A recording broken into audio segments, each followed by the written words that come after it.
খেয়েছেন ১ টাকার ছোট, ছোট মিনি রসগোল্লা? না খাওয়া হলে একবার বাড়িতে ঝটপট তৈরি করে দেখুন। ১ লিটার দুধের ১৫০ টা মতন রসগোল্লা তৈরি করেছি। যারা বারবার রসগোল্লা বানানোর পরেও ঠিকঠাকভাবে হয়নি, তাদের জন্য একদম পারফেক্ট একটা রসগোল্লার রেসিপি। এইভাবে বানিয়ে দেখুন, গ্যারান্টি দিচ্ছি প্রত্যেকটা রসগোল্লা একদম নরম তুলতুলে হবে। দোকান কি, দোকানের চাইতেও সেরা হবে। নিজেরাই অবাক হবেন যে নিজের হাতে এত সুন্দর রসগোল্লা। নমস্কার বন্ধুরা, নতুন একটা পর্ব দেখার জন্য আপনাদের সকলকে স্বাগত জানাই। আজকে বানিয়ে দেখাবো নরম তুলতুলে ১ টাকার মিনি রসগোল্লা। মাত্র অল্প একটু দুধ থাকলে ঝটপট একবার বানিয়ে দেখুন, দারুণ লাগে খেতে। চলুন, আশা করছি আজকের রেসিপি অনেক ভালো লাগবে। প্রথমে দুধের ছানা কাটিয়ে নেব। তো একটা পাত্র বসিয়ে দিয়েছি। প্রথমে আমি একটুখানি জল নিয়ে নিচ্ছি, এতে করে দুধটা আর নিচে লেগে যাবে না। নিয়ে নিচ্ছি ১ লিটার দুধ। আমি এখানে খাঁটি গরুর দুধ নিয়েছি।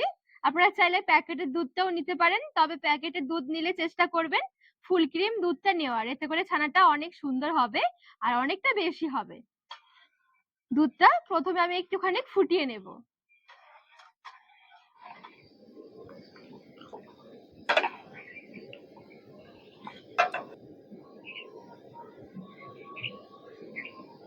তো এই দেখুন, দুধটা সুন্দরভাবে ফুটে উঠেছে।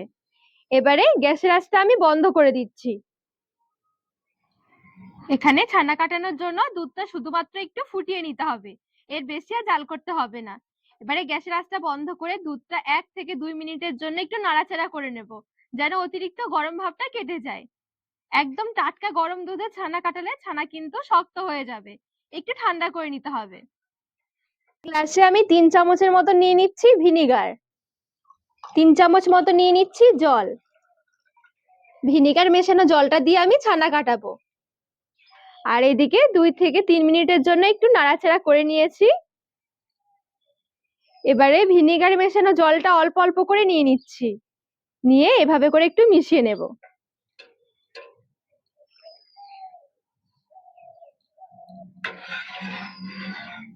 জলটা কিন্তু আমি একবারে মিশিয়ে দিইনি, এরকম একটুখানি অল্প অল্প করে মেশাতে হবে।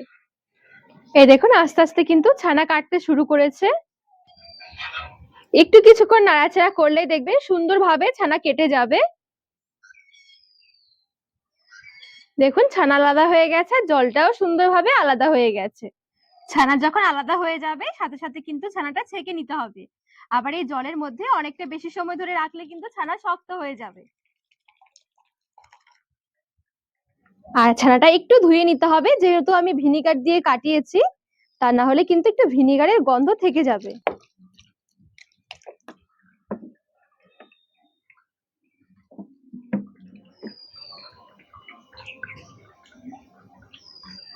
হালকা হাতে চেপে চেপে এক্সট্রা জলটা একটু বের করে নেব। হাতে যদি সময় থাকে এভাবে করে একটুখানি ঝুলিয়ে রাখতে পারেন, খুব সুন্দর জলটা ঝরে যাবে। আর যদি কম সময় থাকে এভাবে করে ধরে হালকা হাতে চেপে চেপে মোটামুটি ৫-৭ মিনিটের মতন জলটা বের করে নিতে পারবেন, সেক্ষেত্রেও কিন্তু সুন্দরভাবে জলটা বেরিয়ে আসবে।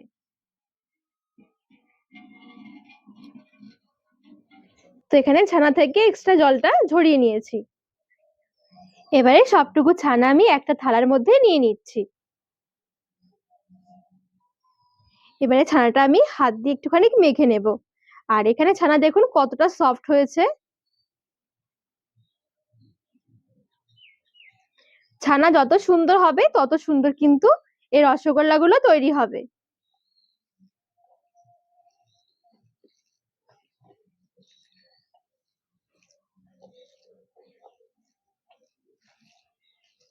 এবারে পুরো হাত দিয়ে ছানাটা একটু ভালো করে মেখে নেব।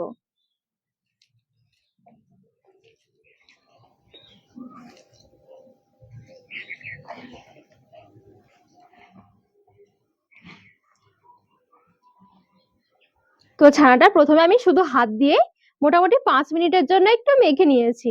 এখন কিন্তু ছানার মধ্যে কিন্তু কোনো রকমের বড় বড় অংশ নেই, এই দেখুন একদম মিহি হয়ে গেছে ছানাটা। চা চামচ মেপে এবারে ২ চামচ নিয়ে নিচ্ছি কর্নফ্লাওয়ার। কর্নফ্লাওয়ার বা অ্যারারুট বা ময়দা যে কোনো একটা নিলেই হবে। নিয়েছি আমি বেকিং পাউডার। বেকিং পাউডার কিন্তু একদম সামান্য একটু দিতে হবে। আমি এই ২ আঙ্গুল মেপে ২ চিমটি নিয়ে নিচ্ছি। এই দেখুন, 1 চিমটি আর 1 চিমটি নিয়েছি, টোটাল 2 চিমটি। এর থেকে বেশি আর বেকিং পাউডার দেওয়া যাবে না। এবারে কর্নফ্লাওয়ার আর এই বেকিং পাউডারটা ভালো করে ছানার মধ্যে মিশিয়ে নেব।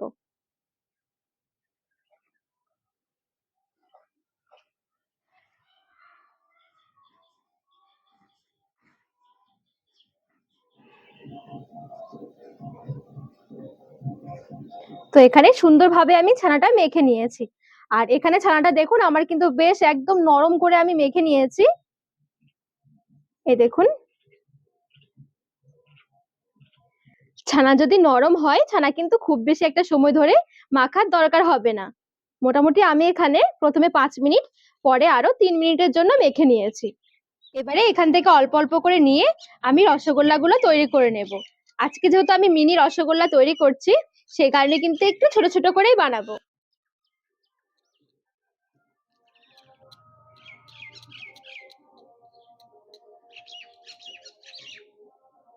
তো দেখুন সুন্দরভাবে কিন্তু এখানে আমি একটা রসগোল্লা তৈরি করে নিয়েছি। বাকি রসগোল্লাগুলো ঠিক আমি একইভাবে তৈরি করে নেব।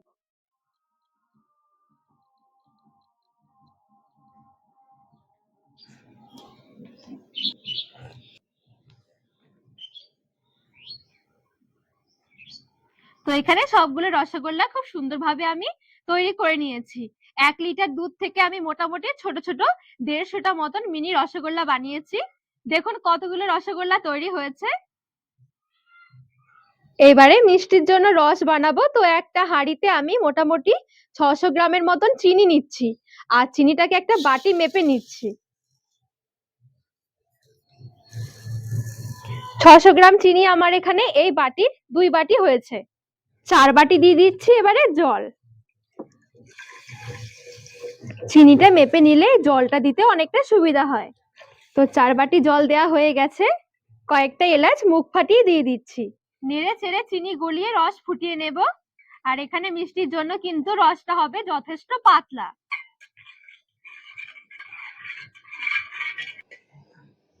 এখানে চিনি গলে গিয়ে সুন্দরভাবে রসটা ফুটে উঠেছে।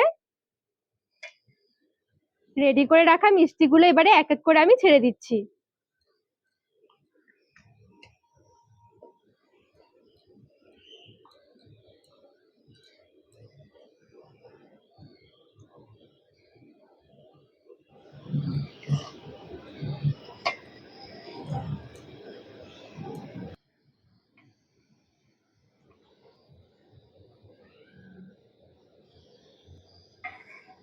ঢাকনা দিয়ে ঢেকে 10 মিনিটের জন্য মিডিয়াম থেকে হাই আঁচের মাঝামাঝি ঢেকে রেখে দেব।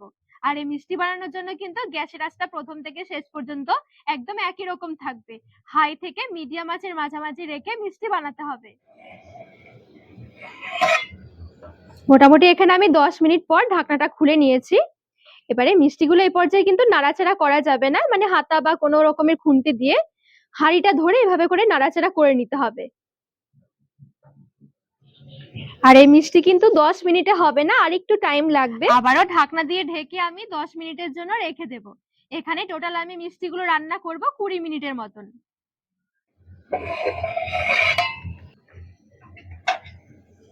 তো এখানে আমি আরো 10 মিনিটের জন্য মিষ্টিগুলো এভাবে করে রান্না করে নিয়েছি। আর দেখুন মিষ্টিগুলো কতটা সুন্দর লাগছে।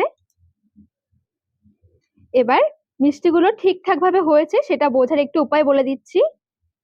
এই দেখুন আমি কয়েকটা মিষ্টি নিয়েছি, মিষ্টি কিন্তু নিচের দিকে ডুবে রয়েছে, ওপরে কিন্তু ভেসে নেই। একটাই দেখাচ্ছি। এই দেখুন আমি একটা মিষ্টি দিয়ে দেখাচ্ছি, মিষ্টিটা কিন্তু ওপরের দিকে ভেসে নেই, সুন্দরভাবে একদম পুরো নিচে ডুবে রয়েছে। তার মানে মিষ্টি কিন্তু একদম পারফেক্ট ভাবে ভেতর থেকেও তৈরি হয়ে গেছে। আর মিষ্টি হয়েছে সেটা বোঝার একমাত্র উপায় হলো এটাই, দেখবেন মিষ্টি একদম সুন্দরভাবে নিচে ডুবে থাকবে। এই দেখুন, অবশ্যই গ্যাসের আঁচটা কমিয়ে তারপরে দেখবেন। এবারে ঢাকনা দিয়ে ঢেকে মোটামুটি 30 মিনিটের জন্য এভাবে করে রসে ভিজিয়ে রাখবো। একটু রেস্ট হতে দেবো, এতে করে মিষ্টির স্বাদটা অনেক বেশি বেড়ে যাবে। তো 30 মিনিট পর আপনাদেরকে দেখাচ্ছি মিষ্টি কেমন হয়েছে। 30 মিনিট মতন আমি রেখে দিয়েছিলাম, ভালোভাবে রসগোল্লা এখন ঠান্ডা হয়ে গেছে। এবারে একটু ভালো করে দেখিয়ে দিচ্ছি রসগোল্লাগুলো কতটা সুন্দর হয়েছে। এই দেখুন, দেখেই বোঝা যাচ্ছে যে রসগোল্লা কতটা নরম তুলতুলে এবং একদম রসে ভর্তি তৈরি হয়েছে। যারা বারবার রসগোল্লা বানিয়েছেন ঠিকঠাকভাবে হয়নি, তারা একবার অবশ্যই করে এই মিনি রসগোল্লা বানিয়ে দেখুন। মিনি রসগোল্লা বানানো যেমন সহজ, তার সাথে কিন্তু একদম অল্প সময়ে একদম পারফেক্ট রসগোল্লা বানিয়ে নিতে পারবেন। স্বাদের দিক থেকে কোনো কথাই হবে না, দোকানের চাইতেও সেরা হবে। আর এই দেখুন কতটা নরম তুলতুলে হয়েছে। তো বন্ধুরা, আজকের রেসিপি আপনাদের কেমন লেগেছে অবশ্যই কমেন্ট করে জানাবেন। আর রেসিপি ভালো লাগলে চ্যানেলটিকে সাবস্ক্রাইব করে পাশে থাকার অনুরোধ রইল।